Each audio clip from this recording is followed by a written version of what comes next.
Hello students, we are started ionization potential. Ionization potential क्या होता है, इसके इफेक्टिंग फैक्टर कौन कौन है, इसके बारे में आज हम डिस्कस करेंगे। Ionisation potential, ionisation energy,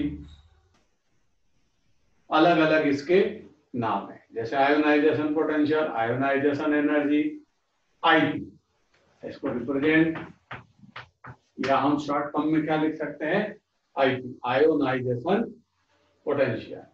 ionisation enthalpy, क्योंकि एंथैल्पी का मतलब होता है अमाउंट ऑफ हीट, हीट जो प्रोसेस के टाइम एब्जॉर्ब हो या रिलीज हो, उस अमाउंट ऑफ हीट का नाम हम एंथैल्पी से रिप्रेजेंट करते हैं।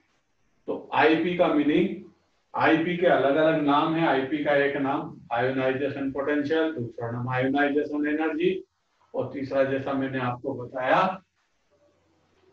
Ionisation enthalpy. अब यहां पर ये समझेंगे कि आईपी होती क्या है और ये डिपेंड किस पर है, क्योंकि इसमें कॉम्पिटिटिव एग्जाम में एक्सेप्शनल केस बहुत है और एक्सेप्शनल केस के ही क्वेश्चन इसमें आते हैं। तो सबसे पहले इसकी डेफिनेशन की बात करें।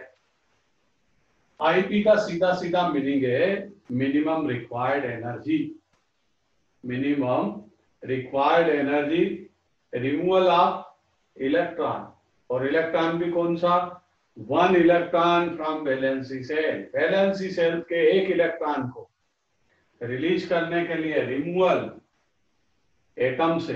अब एटम की कंडीशन भी क्या होना चाहिए, isolated atom in gaseous state, atom की स्टेट गैसियस होना चाहिए and isolated system, isolated atom होना चाहिए। तो इसकी टर्म कंडीशन के साथ डेफिनेशन है, वरना कभी कभी हम समझते हैं या कुछ स्टूडेंट ऐसा बोलते हैं एटम से इलेक्ट्रॉन को रिलीज करना आईपी की वैल्यू आयोनाइजेशन पोटेंशियल होगा। नहीं, आयोनाइजेशन पोटेंशियल में एटम की टर्म कंडीशन के साथ डेफिनेशन है, उसमें बोला गया है in gaseous state isolated atom removal of valency electron, उसके वैलेंसी इलेक्ट्रॉन को रिलीज करने में minimum required, minimum amount of energy, उसकी आईपी की वैल्यू होगी। इसका एग्जांपल जैसे सोडियम, ये 11 इलेक्ट्रॉन रखेगा, first orbit 2, second 8, third 1। Third orbit के वैलेंसी सेल के इलेक्ट्रॉन को हमको रिलीज करना है। तो जब ये इलेक्ट्रॉन रिलीज करेगा तो ये किस में कन्वर्ट होगा।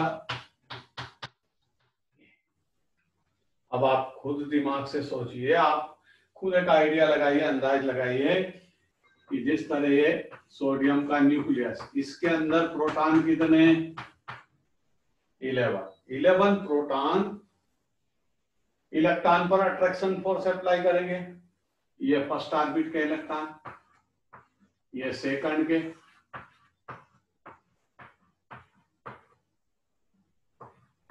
और ये थर्ड ऑर्बिट का इलेक्ट्रॉन।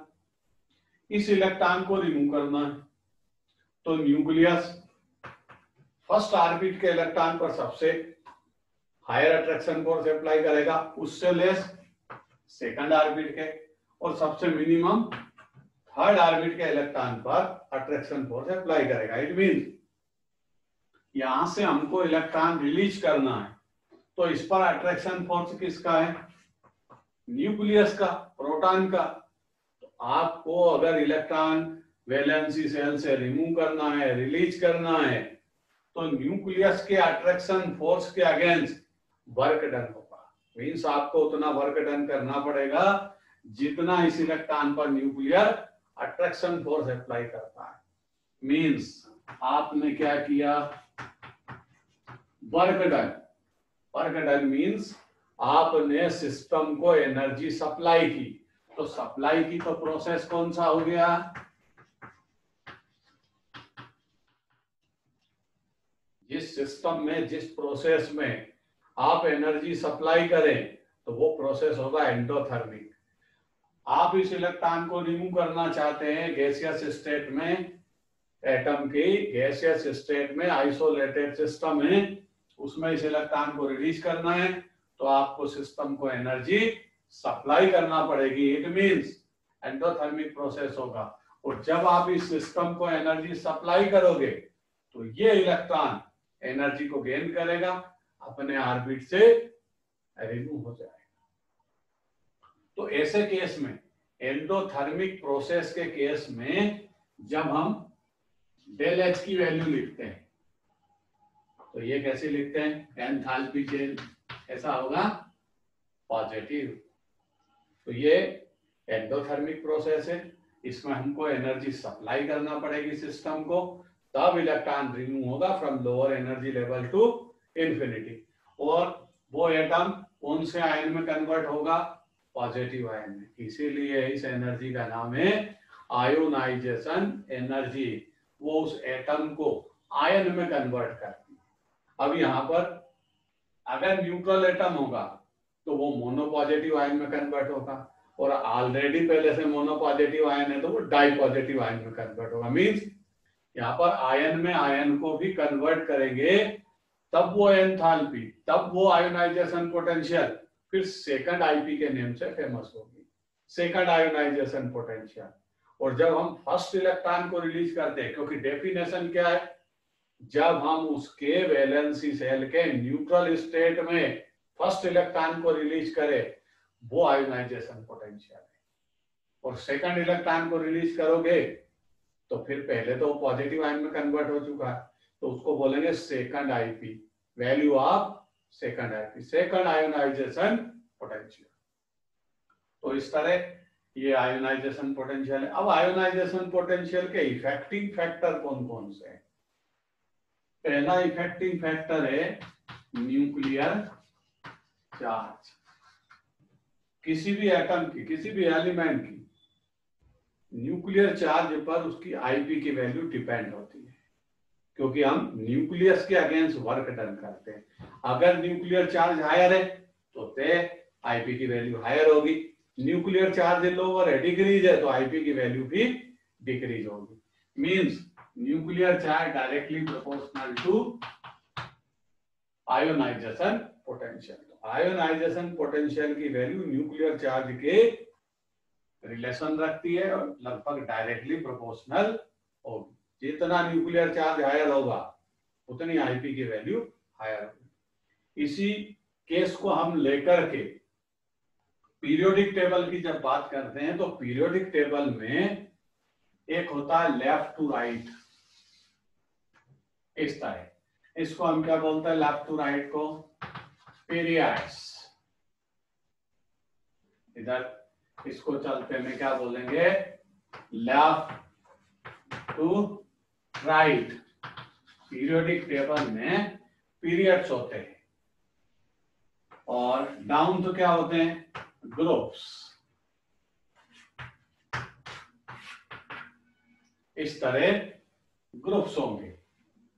तो यहां पर हम देखेंगे कि आईपी की वैल्यू अक्रॉस पीरियड्स और अप टू डाउन ग्रुप में क्या पोजीशन होती है आईपी की। तो यहां हम न्यूक्लियर चार्ज के रेस्पेक्ट में अभी बात कर रहे हैं।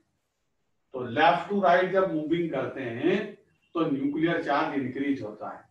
उसका रीजन है कि यहां से जब आप लेफ्ट टू राइट मूविंग करते हैं तो प्रोटॉन के नंबर इंक्रीज होते हैं ओनली, इलेक्ट्रॉन सेम सब सेल में इंटर होता है, सेम सेल में इंटर होता रहता है। जैसे lithium 3, beryllium 4, boron 5, carbon 6, nitrogen 7, oxygen 8, chlorine 9, neon 10। अब यहां आप देखेंगे लिथियम में ऑर्बिट कितने हैं, 2, तो बेरिलियम में भी ऑर्बिट कितने हैं, 2, boron 2।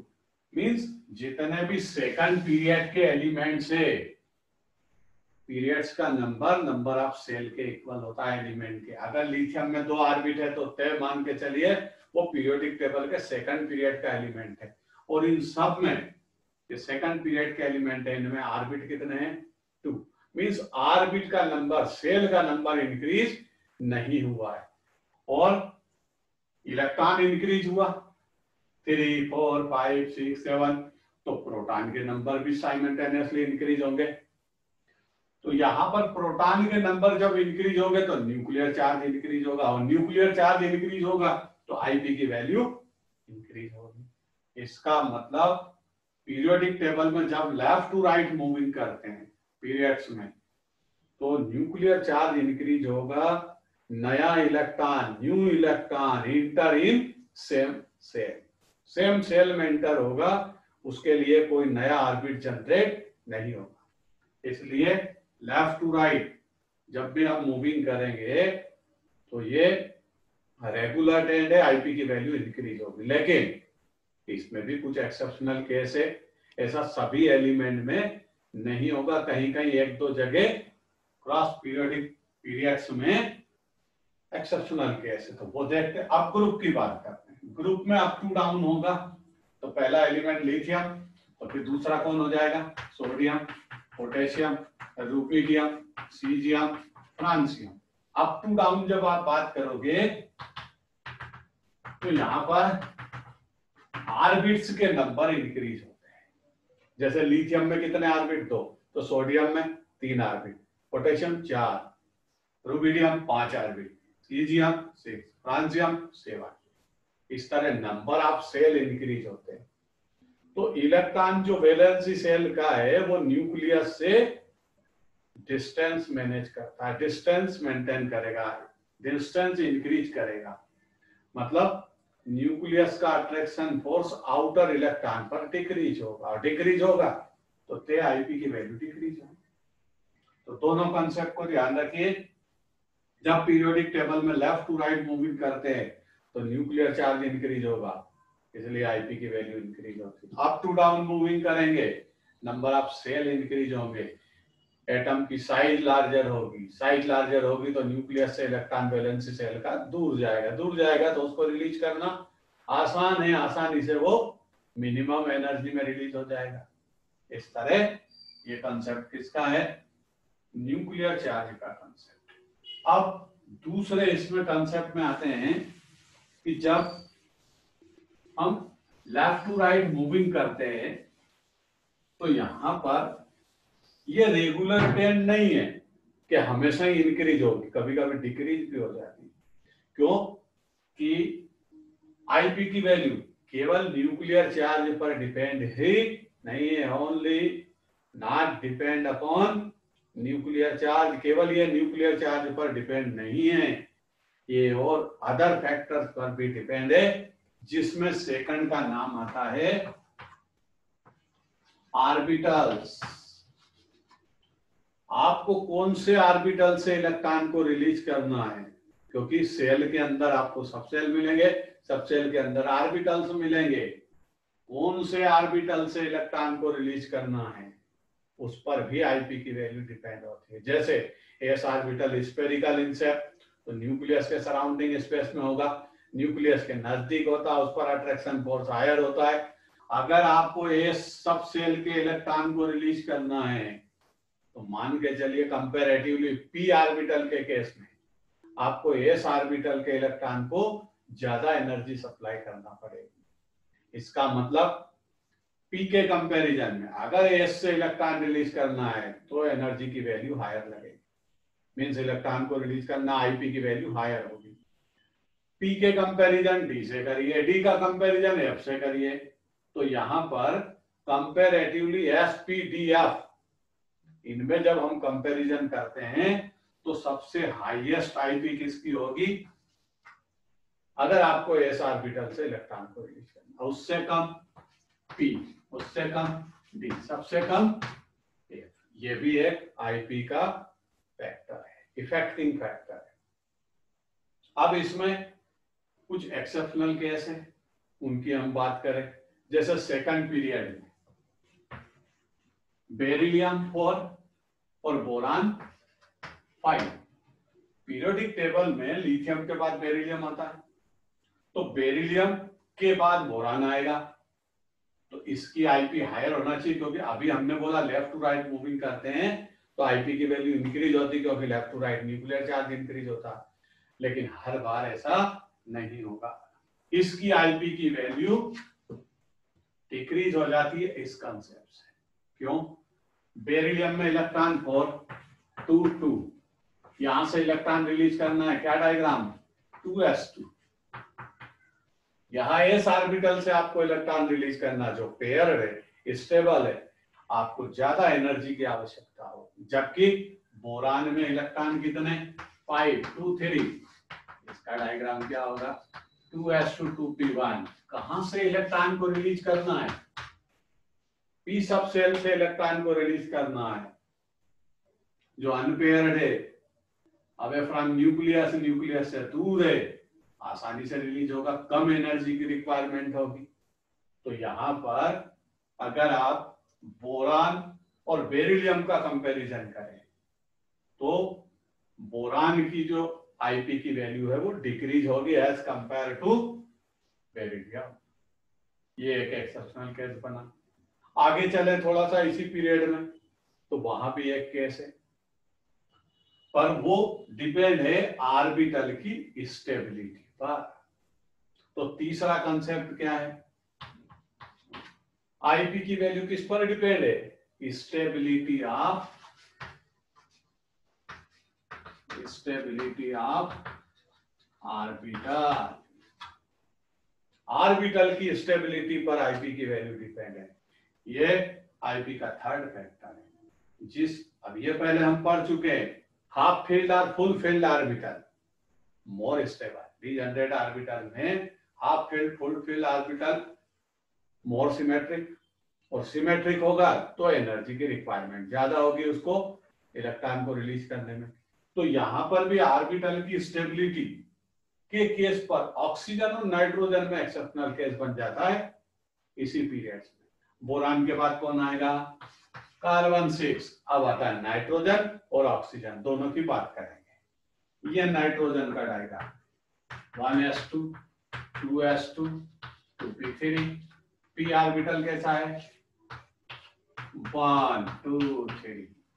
Half field more stable in case of oxygen. Oxygen का डायग्राम देखिए, ये O8 1s2 2s2 2p4। ये ऑक्सीजन का डायग्राम 1 2 3 एसिमेट्रिक है। 4 इलेक्ट्रॉन है पी सब सेल में और यहाँ 3 है, तो हाफ फील्ड मोर स्टेबल। इससे इलेक्ट्रॉन को रिलीज करना डिफिकल्ट होगा, मैक्सिमम एनर्जी की रिक्वायरमेंट होगी।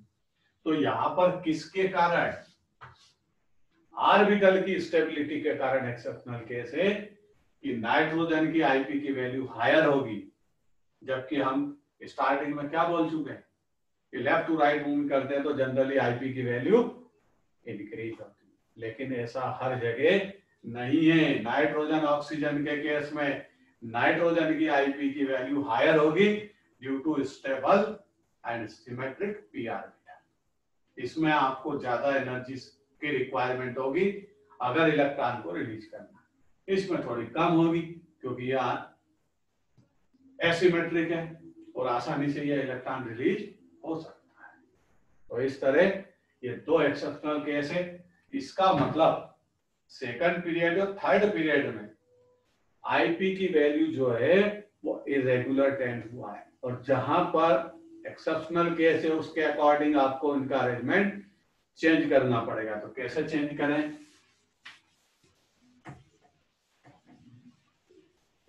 अगर हम सेकंड पीरियड की बात करें, सेकंड पीरियड का ही कंसेप्ट थर्ड पीरियड में लगेगा। जैसे लिथियम की आईपी की वैल्यू मिनिमम होगी क्योंकि ये लेफ्ट साइड है पीरियोडिक टेबल। अब क्या करें? इसके बाद किसको आना था? इसके बाद आना था बेरिलियम को, लेकिन कौन आएगा? बोरान, क्योंकि इससे पी सब सेल से इलेक्ट्रॉन को रिलीज करना। इसके बाद कौन आएगा? बेरिलियम। फिर कौन आएगा? बेरिलियम के बाद कार्बन आएगा। कार्बन के बाद किसको आना था? कार्बन के बाद नाइट्रोजन को आना था। उसके बाद किसको आना था? ऑक्सीजन को। तो कार्बन के बाद कौन आ जाएगा? ऑक्सीजन। उसके बाद नाइट्रोजन, फिर क्लोरीन, सबसे लास्ट में नियॉन पेयर। इस तरह ऑर्डर चेंज हो जाएगा। नाइट्रोजन की आईपी ऑक्सीजन के कंपैरिजन में हायर होगी। इसी तरह थर्ड पीरियड में भी एक्सेप्शनल केस रहेगा। तो आप ये ट्रेंड याद रखिए, जो रेगुलर ट्रेंड है उससे ये चेंज हो जाता है। तो इस तरह आईपी की वैल्यू बदलती रहेगी। अब एक फैक्टर और इसका है जिसको हम बोलते हैं इफेक्टिव न्यूक्लियर चार्ज, जिसको हम बोलते हैं ZeEF। ZeEF क्या होता है? इसका एक फार्मूला है, एटॉमिक नंबर, जो भी एलिमेंट का एटॉमिक नंबर होगा उसमें से हम माइनस करेंगे सिग्मा को, और सिग्मा होता है स्क्रीनिंग कांस्टेंट। स्क्रीनिंग कांस्टेंट या दूसरा इसका नाम होगा स्क्रीनिंग कांस्टेंट बोल सकते हैं। आप स्क्रीनिंग कांस्टेंट के साथ साथ इसको एटॉमिक नंबर से उस डिजिट को माइनस करेंगे। स्क्रीनिंग जो कांस्टेंट है उसकी वैल्यू को आपको कैलकुलेट करना पड़ेगा। आप पहले यह समझे कि स्क्रीनिंग कांस्टेंट बीमारी क्या है, क्या डिसीज है। तो इलेक्ट्रॉन को जब हमको रिलीज करना है तो जरूरी तो नहीं कि एक ही इलेक्ट्रॉन हो, या मल्टीपल इलेक्ट्रॉन वाले एटम से इलेक्ट्रॉन को रिलीज करना है तो वहां बहुत सारी प्रॉब्लम्स आएगी। पहली प्रॉब्लम, जैसे हम केस लें Na11 का, तो 2 8 1 इस तरह इसका डायग्राम है। ये न्यूक्लियस, इस न्यूक्लियस के अंदर कितने प्रोटॉन? 11, जिसको अपन क्या बोलते हैं? Z nuclear charge. और इसी को हम ZeEF बोलेंगे कि न्यूक्लियस का कितना इफेक्टिव चार्ज, इफेक्टिव फोर्स उस पर अट्रैक्ट करने के लिए अप्लाई होगा। अब ये थर्ड ऑर्बिट, ये इलेक्ट्रॉन, इसको हमको रिलीज करना है। तो आप ये देखेंगे कि यहां प्रोटॉन कितने? 11। ये 11 प्रोटॉन, क्या इस पर टोटल अट्रैक्शन फोर्स अप्लाई कर रहे हैं? नहीं। क्यों? कि इसके फर्स्ट ऑर्बिट में कौन है? फर्स्ट ऑर्बिट में 2 इलेक्ट्रॉन ऑलरेडी पहले से है, और ये इतनी हाई स्पीड से रिवॉल्व है कि अब ये न्यूक्लियस और इस आउटर मोस्ट इलेक्ट्रॉन के बीच में एज ए स्क्रीन पर्दे की तरह काम करने लगा। मींस इसके न्यूक्लियर अट्रैक्शन फोर्स को इस पर इसने डिक्रीज कर दिया। ये इलेक्ट्रॉन दो तो ये है। सेकंड ऑर्बिट में कितने होंगे? सेकंड ऑर्बिट में भी 8 इलेक्ट्रॉन्स हैं। अब पहले मैंने आपको एग्जांपल 2 इलेक्ट्रॉन का समझाया था कि न्यूक्लियस और इस इलेक्ट्रॉन के बीच में केवल 2 इलेक्ट्रॉन है। नहीं, सेकंड ऑर्बिट में 8 इलेक्ट्रॉन है। ये भी स्क्रीन की तरह बिहेव करेंगे, और इसमें भी 2 इलेक्ट्रॉन एस ऑर्बिटल में है और 6 पी में है। तो स्क्रीनिंग इफेक्ट सबसे हाईएस्ट किसका होता है? एस का, क्योंकि वो स्फेरिकल इन शेप है। राउंड में न्यूक्लियस के चारों ओर उसके इलेक्ट्रॉन चक्कर लगाते हैं। सबसे हाईएस्ट स्क्रीनिंग इफेक्ट एस का, उससे कम पी, फिर डी एंड लास्ट एफ। तो जो न्यूक्लियर का अट्रैक्शन फोर्स वैलेंसी इलेक्ट्रॉन जिसको हमको रिमूव करना है, उसके बीच में जो दूसरे इलेक्ट्रॉन होते हैं वो इसके न्यूक्लियर इफेक्टिव अट्रैक्शन फोर्स को इस पर डिक्रीज करते हैं। उतना अट्रैक्शन फोर्स 11 प्रोटॉन का अट्रैक्शन फोर्स इस पर अप्लाई नहीं होगा।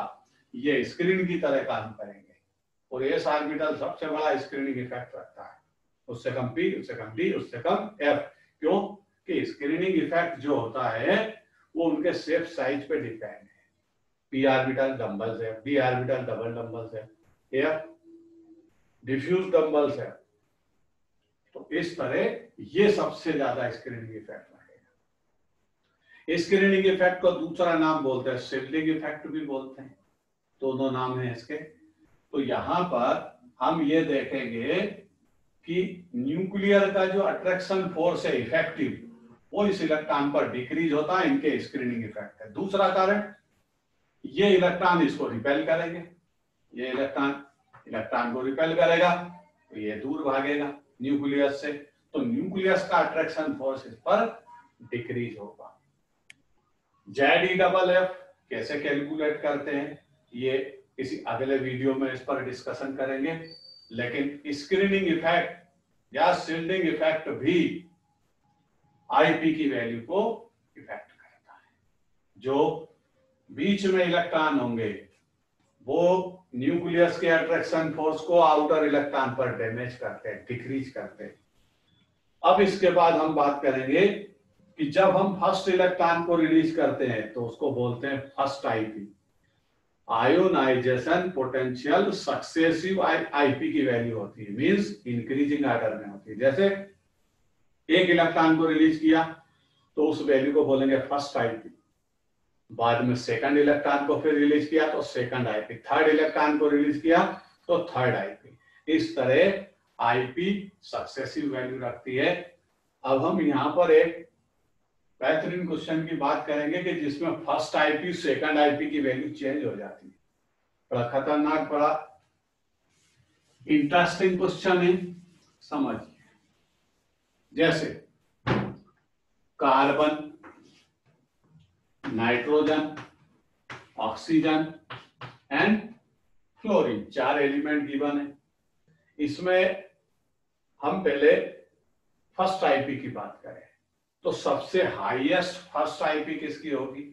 पहले तो देखें कि लेफ्ट टू राइट मूविंग करते हैं, लेफ्ट टू राइट मूविंग करते हैं तो न्यूक्लियर चार्ज का कंसेप्ट लगेगा, मतलब फर्स्ट आईपी सबसे हाईएस्ट किसकी होगी?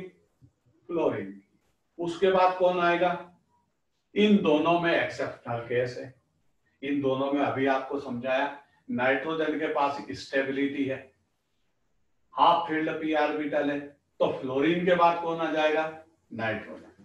अब फ्लोरीन का पहले डायग्राम बनाए, 9 2 7, डायग्राम क्या होगा इसका? 2s2 2p5, ये p5।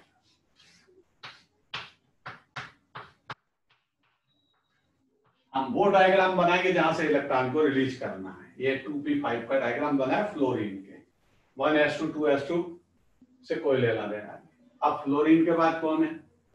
एक नंबर पर अभी हम जिस तरह इनकी आईपी की वैल्यू होगी उसी रेस्पेक्ट में डायग्राम बनाएंगे। तो एक नंबर पर आईपी, फर्स्ट आईपी में कौन आएगा? फ्लोरीन। दूसरे में कौन आएगा? नाइट्रोजन। क्यों? कि नाइट्रोजन में स्टेबिलिटी है, नाइट्रोजन 7 2 5, ये डायग्राम बनेगा 2s2 2p3, p ऑर्बिटल कैसा है? Half field, more stable. तो फ्लोरीन के बाद ये आएगा। अब यहां तो न्यूक्लियर चार्ज का कंसेप्ट लगा कि इसमें 9 प्रोटॉन थे, इसमें 7 प्रोटॉन थे, तो आईपी इसकी हायर हुई, फर्स्ट आईपी। लेकिन सेकंड नंबर पर कौन आ गया? नाइट्रोजन, क्योंकि ऑक्सीजन का जो डायग्राम है वो कैसा है? 2 6, क्या डायग्राम बनेगा? 2s2 2p4, ये p4, 1 2 3 4। ये हाफ फील्ड है क्या? नहीं, ये अनस्टेबल ऑर्बिटल है, एसिमेट्रिक ऑर्बिटल है, इससे इलेक्ट्रॉन को रिलीज करना आसान है। कंपैरिजन तब होगा जब एक प्रोटॉन का डिफरेंस। अगर यहां से यहां 2 प्रोटॉन का डिफरेंस है तो हाईएस्ट तय फ्लोरीन की आईपी होगी। क्यों? कि आईपी की वैल्यू न्यूक्लियर चार्ज पर भी डिपेंड है, ऑर्बिटल की स्टेबिलिटी के साथ साथ। तीसरे नंबर, चौथे नंबर पर कौन है? कार्बन 2 4, क्या डायग्राम बनेगा? 2s2 2p2, p ऑर्बिटल में कितने इलेक्ट्रॉन? 1 2। इसमें न्यूक्लियर चार्ज भी कम है, ऑर्बिटल भी स्टेबल नहीं है। तो फर्स्ट आईपी की वैल्यू का कंसेप्ट लेते हैं। फर्स्ट आईपी में सबसे पहले कौन आएगा? ये फर्स्ट आईपी। फर्स्ट आईपी में सबसे पहले कौन आएगा? फ्लोरीन। उसके बाद कौन आएगा?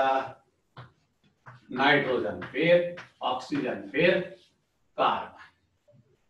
ये आईपी की डिक्रीजिंग वैल्यू है।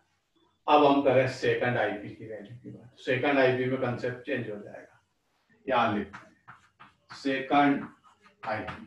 तो तो सेकंड आईपी में क्या होगा, एक एक इलेक्ट्रॉन ये रिलीज कर चुके हैं, तभी तो सेकंड आईपी की बात होगी। मींस इसका एक इलेक्ट्रॉन रिलीज होगा, ये गया, अब ये किस में कन्वर्ट हो गया, इलेक्ट्रॉन रिलीज करेगा तो पॉजिटिव आयन में कन्वर्ट होगा। इसका भी एक इलेक्ट्रॉन गया है, ये पॉजिटिव आयन में कन्वर्ट हुआ, इसका भी एक इलेक्ट्रॉन गया ये वाला, तो ये पॉजिटिव आयन में, कार्बन पॉजिटिव आयन में कन्वर्ट हुआ, ये गया। अब सेकंड आईपी की बात होगी, तो सेकंड आईपी में ये देखें कि फ्लोरीन और ऑक्सीजन में एक इलेक्ट्रॉन एक प्रोटॉन का डिफरेंस है, तो जिसके पास अब स्टेबिलिटी होगी हायर, उसकी आईपी की वैल्यू हायर होगी। तो देखिए यहां पर कौन आ जाएगा, ऑक्सीजन के पास अब स्टेबल ऑर्बिटल आ गए, तो एक नंबर पे कौन आ जाएगा, ऑक्सीजन, दूसरे पर फ्लोरीन, तीसरे पर नाइट्रोजन, चौथे पर कार्बन। इस तरह सेकंड आईपी की वैल्यू चेंज हो जाएगी। तो ये फर्स्ट आईपी और सेकंड आईपी का कंसेप्ट है। एक इसमें कंसेप्ट और है कि हम किसी भी एलिमेंट के वैलेंसी सेल में जो इलेक्ट्रॉन प्रेजेंट होते हैं उनको जब रिलीज करते हैं तो रिक्वायरमेंट, जो एनर्जी की रिक्वायरमेंट है वो थोड़ी सी कम होगी। जैसे एग्जांपल लेते हैं, जैसे कार्बन का एग्जांपल लेते हैं, कार्बन के वैलेंसी सेल में कितने इलेक्ट्रॉन, 4, क्लियर। इसके 4 इलेक्ट्रॉन को अपने को रिलीज करना है। फर्स्ट आईपी अनस्टेबल है तो कम होगी, चला जाएगा, फर्स्ट आईपी हो गई। सेकंड आईपी में ये पॉजिटिव आयन में कन्वर्ट हुआ तो अब रिक्वायरमेंट बढ़ जाएगी, क्योंकि प्रोटॉन इंक्रीज हो चुके हैं, इलेक्ट्रॉन डिक्रीज हो गए, एक गया, ये फर्स्ट आईपी के। अब सेकंड आईपी थोड़ी सी इंक्रीज होगी, फिर ये गया, अब यहां कौन आ गया, एस ऑर्बिटल के पेयर्ड इलेक्ट्रॉन, स्टेबिलिटी है, डाई पॉजिटिव कार्बन कन्वर्ट हो चुका है, अब रिक्वायरमेंट और बढ़ेगी एनर्जी की, क्योंकि आप पी ऑर्बिटल से इलेक्ट्रॉन को रिलीज नहीं करना है, आपको एस ऑर्बिटल से रिलीज करना है, और एस ऑर्बिटल का लिए ज्यादा एनर्जी की रिक्वायरमेंट होगी। ये गया, ये थर्ड आईपी, फोर्थ आईपी, ये गया। अब चारों वैलेंसी सेल के इलेक्ट्रॉन जा चुके, और अगर आपसे कोई क्वेश्चन करे कि फिफ्थ आईपी, तो लगभग फिफ्थ आईपी में आपको ऑर्बिट चेंज होगा, क्योंकि इलेक्ट्रॉन को अब यहां से रिलीज करना है फर्स्ट ऑर्बिट से, सेकंड ऑर्बिट के चारों इलेक्ट्रॉन जा चुके हैं। फिफ्थ आईपी में सडनली 10 टाइम आईपी की वैल्यू इंक्रीज हो जाती है। ये 90% इसी तरह के कंसेप्ट है कि जब भी आपको एग्जाम में कोई क्वेश्चन दिया जाता है, first IP, second IP, third IP की जो वैल्यू है लगभग थोड़ी थोड़ी उसने चेंज की स्लाइटली, और फोर्थ आईपी की वैल्यू सडनली 10 टाइम इंक्रीज कर दी। बताओ उसके वैलेंसी सेल में कितने इलेक्ट्रॉन थे, उसके वैलेंसी सेल में पॉसिबल 3 इलेक्ट्रॉन थे, क्योंकि 3 आईपी की वैल्यू स्लाइटली डिफरेंस था, लेकिन फोर्थ आईपी की वैल्यू सडनली 10 टाइम इंक्रीज हुई। इसका मतलब फोर्थ इलेक्ट्रॉन उसके वैलेंसी सेल के इनर ऑर्बिट से रिलीज करना है, इसलिए आईपी की वैल्यू सडनली इंक्रीज हो जाती है। तो इस तरह के भी इसमें क्वेश्चन आते हैं। और आईपी की वैल्यू में फर्स्ट आईपी, सेकंड आईपी से रिलेटेड भी क्वेश्चन आते हैं। लास्ट ईयर जो नीट का एग्जाम था उसमें सेकंड पीरियड के एलिमेंट का ऑर्डर गिवन था कि इसमें से करेक्ट ऑप्शन चूज करिए, तो उस करेक्ट ऑप्शन में जो आपको सबसे पहले मैंने समझाया वो वाला उसका आंसर करेक्ट था। एक्सेप्शनल केस है, एक्सेप्शनल केस को आप केयरफुली हैंडल करिए, वहां जल्दबाजी में आंसर को गलत मत करिए। आईपी की वैल्यू नोबल गैस की तय आपको हाईएस्ट होगी। अगर पीरियड में आप लेफ्ट टू राइट मूविंग करते हैं तो आपको सबसे लास्ट वाला जो नोबल गैस का एलिमेंट है उसकी आईपी की वैल्यू हायर मिलेगी। उसका रीजन आपको पता है, क्योंकि नोबल गैस के पास स्टेबल ऑर्बिटल होते हैं, और स्टेबल ऑर्बिटल से इलेक्ट्रॉन को रिलीज करना, ऑक्टेट को ब्रेक करना मैक्सिमम एनर्जी की रिक्वायरमेंट है। तो आईपी की वैल्यू के बारे में इतना बहुत। अगले वीडियो में हम मिलेंगे इलेक्ट्रॉन गेन एंथैल्पी। आज के लिए इतना बहुत। Okay, bye, see you.